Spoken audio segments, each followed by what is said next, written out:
Before we hear from the Minister, I just wanted to introduce Sue Daly, who's our Director for Technology and Innovation at techUK. And obviously, cybersecurity is a bit of an outlier in terms of the programmes at techUK, in that it applies to every other programme.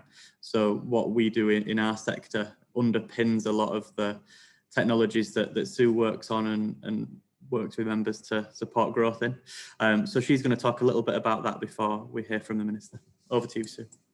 Well, good morning, everybody, and thanks, Dan. Really thrilled to be with you all today.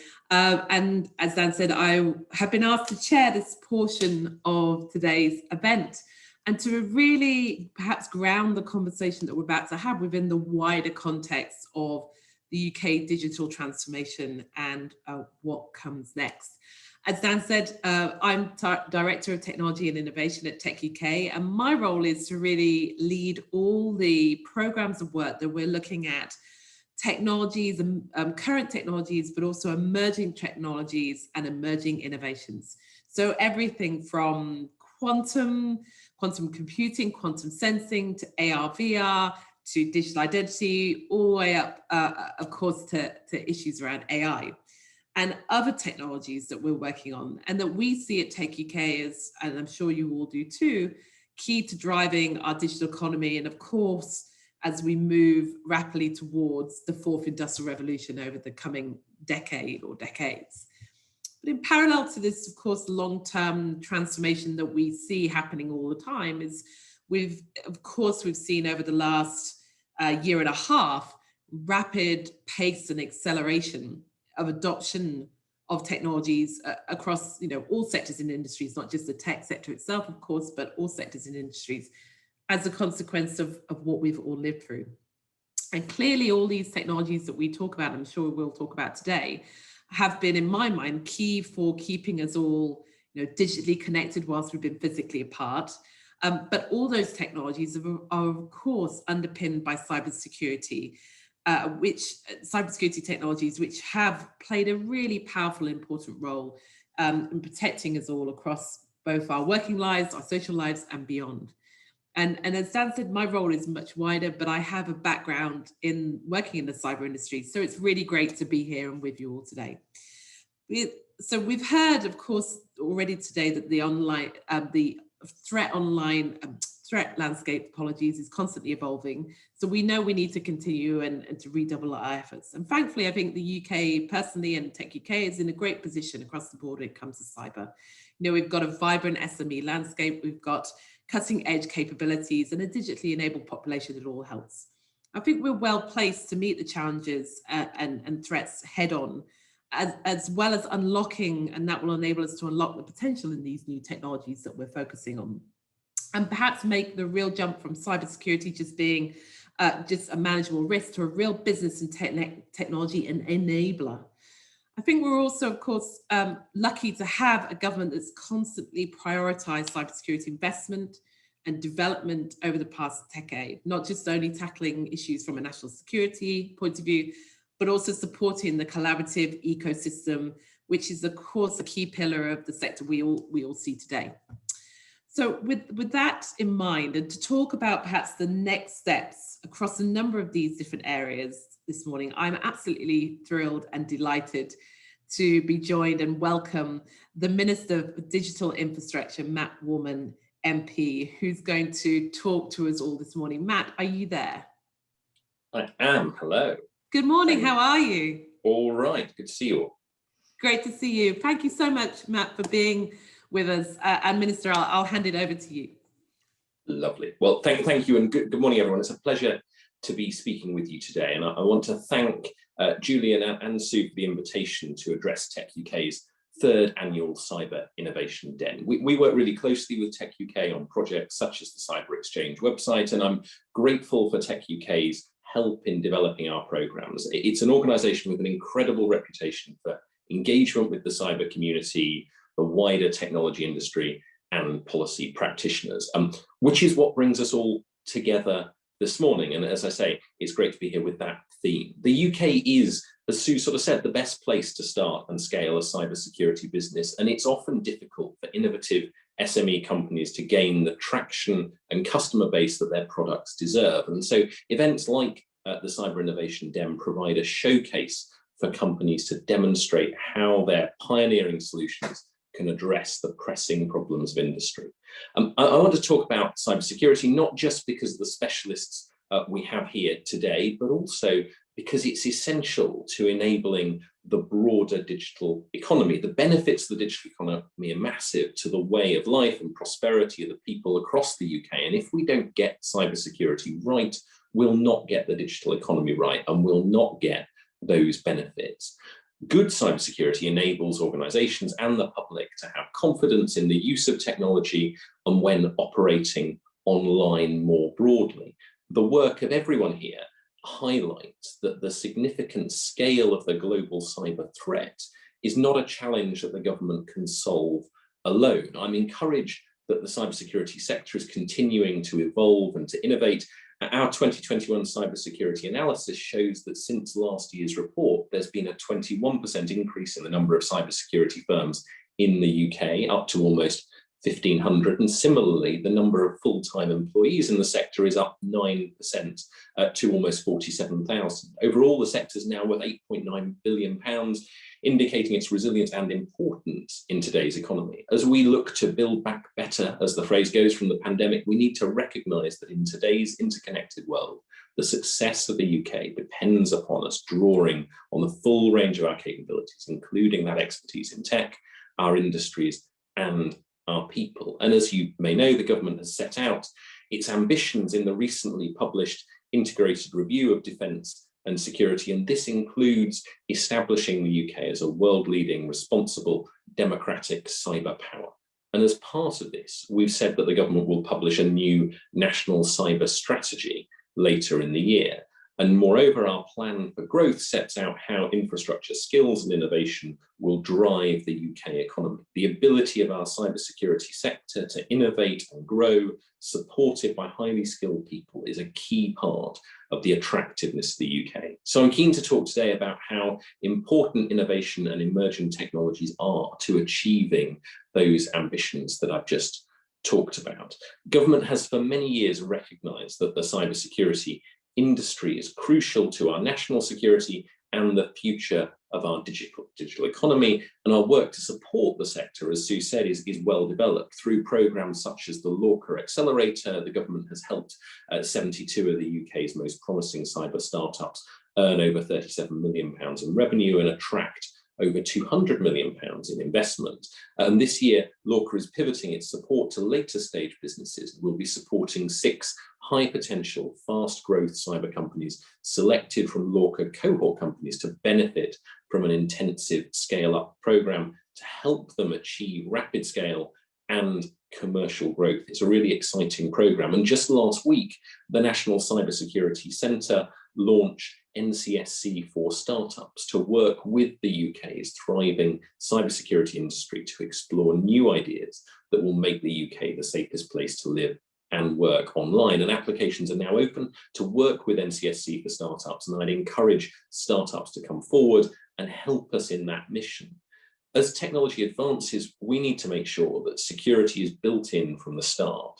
And perhaps the most significant cybersecurity program that DCMS is involved in is the Digital Security by Design ambition to redesign the architecture of microprocessors to stop attackers at the hardware level from accessing data that should be protected. Delivered with ARM and many others across the tech industry, the Digital Security by Design program aims to have new secure microprocessor technology inside the majority of new mobile devices by 2025. If software is upgraded to use this new hardware, we have the potential to disrupt 70% of all current cyber threats.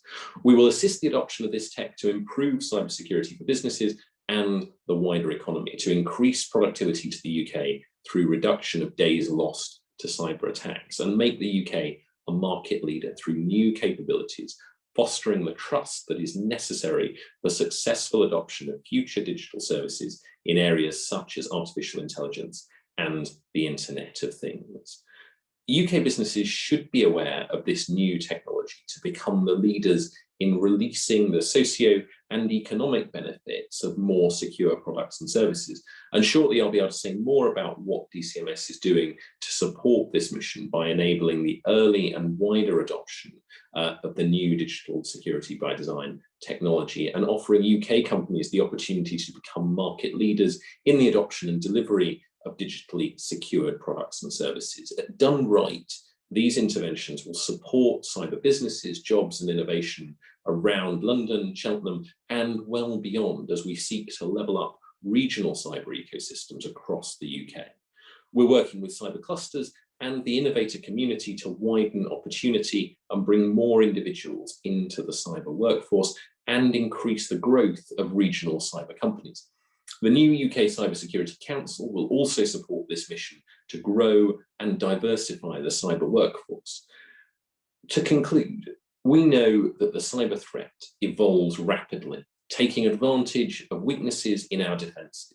We must be just as agile in putting emerging technologies to use in our efforts to defend against attacks, and the UK's security sector is full of examples of innovative companies doing just that. As a department, DCMS is working to make the UK the safest place to be online, and cybersecurity is at the heart of this ambition. And by doing this, we can enable people and businesses to benefit from the digital economy. So thank you once again for inviting me today. The very best of luck to the companies that will be pitching later, and I hope that the rest of the event goes really well. Thank you. Thank you, Minister, for that address and really powerful overview of everything that's happening, because it's a really exciting time to be in this area. I think I'm right in saying we've got a bit of time for some questions if you're still excellent. I know how busy you are, so please do use the chat function or the Q&A function to raise questions to the Minister. But I perhaps, Minister, have one to kick us off, if that, well, actually I have a few, but I think I'm probably only allowed one or two. So just touching on, you touched on the levelling up agenda and the regional aspects. And we know that developing cybersecurity across all nations and regions of the UK is obviously a key priority. And this agenda is obviously something that techUK is working on across all our aspects of work, actually, and is obviously really vitally important for businesses and citizens alike. I just wondered if you could share any more in terms of what we might expect to see in this space over the next year, or perhaps, you know, your vision for how we're going to do that going forward.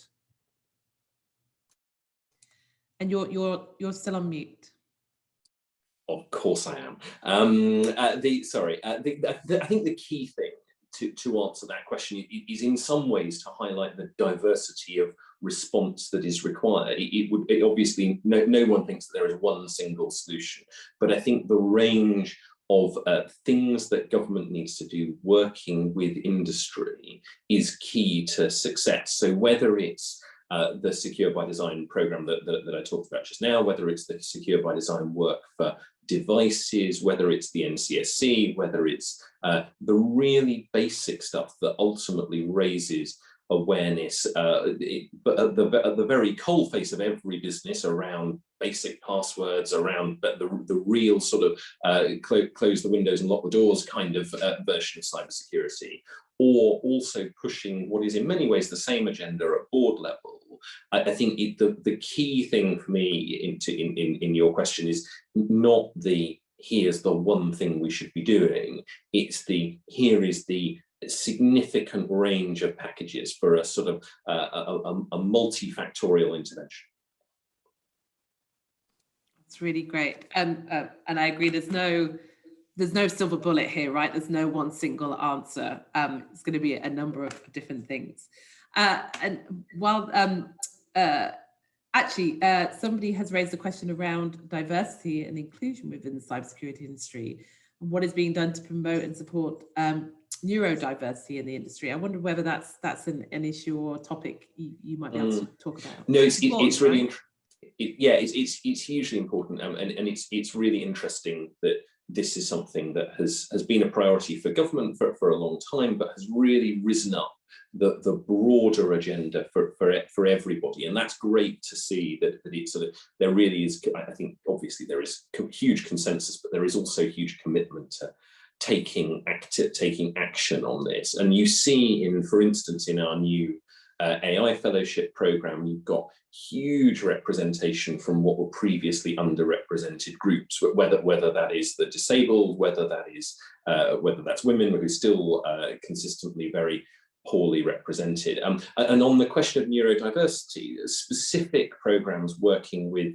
NCSC and GCHQ around the recruitment of neurodiverse people have shown, well, they've done two things, I think. One is to highlight the existing great work that has been done by neurodiverse people within a huge chunk of the cyber sector for a very long time. And I think pointing toward that that history, even though I think we all wish there'd been more of it, but there is really good work to point to. That is a good thing in itself, but also actively going out and trying to recruit in new ways in newer communities, I think is a really important program, but it also demonstrates that this is a virtuous circle, right? It's good for the people that are being employed, but it's also good for the employer to have that greater range of diversity. And the work that GCHQ has done in that area is really interesting. And I think there's more that we can do as well. Yeah, I would agree with that. There's some great work that's happened and being obviously driven by members as well, but by industry, but it's a lot more that can be done. And as someone said, it's bringing people in that can, think outside the box, that can explore ideas. And absolutely. With just a few minutes left, Minister, I know before you have to leave us, perhaps I can just ask a kind of closing question, if I may. We talked about all the progress that's being made with the development of the national cybersecurity strategy, which of course we're all looking forward to. Lots of interventions, lots of activities. This sounds like an interview question. Well, it is an interview, but you know what I mean. But what do you see? What would you highlight as perhaps the biggest successes to date of the work at DCMS that you've been leading across cyber, and perhaps also one of the areas where perhaps more needs to be done, if that's a fair question? So I think the work that is going on as a result of the integrated review, or feeding into the integrated review and coming out of that and into the new strategy, I think is really exciting, because it takes on the work that has happened. It takes on some of the work that has seen that really exciting growth that I talked about a few minutes ago, but it also tries to do it in a way that integrates the full spectrum of need, if you like, right from the work that needs to happen in schools with really young people, through to the work that needs to happen in reskilling people who are much further on into their career, and ultimately right up to that military grade, if I can call it that, level of cybersecurity expertise that this country is really great at. So that's the thing that is exciting, and as I sort of said, I'm keen that people watch this space on what happens there. What do I wish we could do more of? I think does come back to diversity, and I say that with shameless self-interest, because I think it is really good for the industry to be in that better position, where it looks more like the people that it is protecting, and where it looks more like the country as a whole. This stuff isn't a nice to have, and I think we've got to. I don't want to diminish the progress that has been made, both by private companies and by government as well. But I do think it's really important to say that we are starting from, in lots of areas, such a really low base that there is going to be a lot of work to continue to do. And there's also a lot of work to continue to do on making the case to people who are doing degrees that or other qualifications that are not traditionally associated with cyber or even with tech. Because the tech industry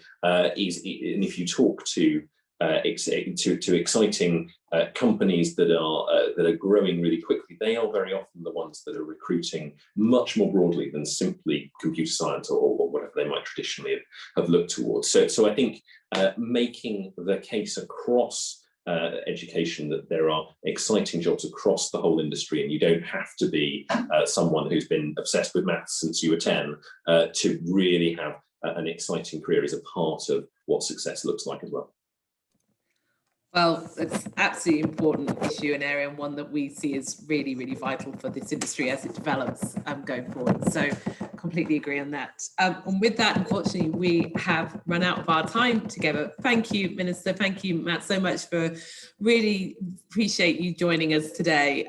So thank you very much for spending the time with us, and great to see you, and hope to see you in person in a room with all these amazing people very, very soon. I look forward to it, and best of luck to everyone today as well. Thank you, Minister. Bye-bye.